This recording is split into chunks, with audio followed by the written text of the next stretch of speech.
We have typically seen EBIT and EBITDA calculations in a valuation context with the standard definition driven by the 3 C's, earnings that are core, continuing, and controlled. This is much more specific than the accounting version, which is loosely aligned with operating profit. In that context, what we would typically do first is adjust for any non-recurring or non-continuing items, then adjust for any non-core items, and lastly adjust for any non-controlled items.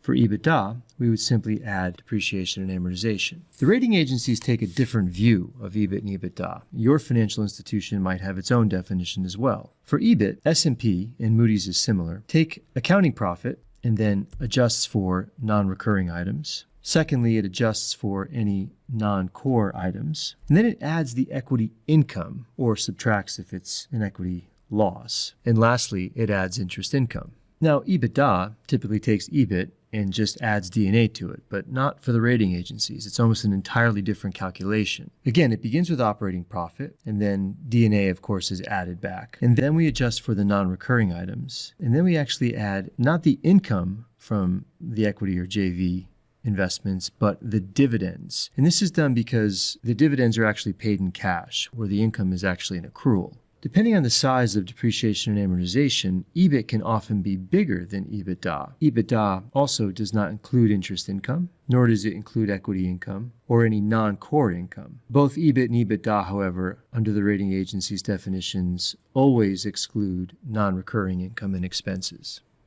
In terms of cleaning the earnings, it's a process that takes time and some experience. This is a handy chart of items to look for. There is no easy way around doing this other than to dig through the financials, through the MD&A, the management discussion and analysis, as well as the notes to the financials, always keeping things in perspective as you go. Analysts should never become auditors. And also keep in mind that most forecasts will not even include things like non-recurring items. D&A is rarely broken out on the income statement, but it is always broken out on the cash flow statement. It still behooves the analyst to check the PP&E notes, as the D&A often includes hidden impairments that might need to be cleaned.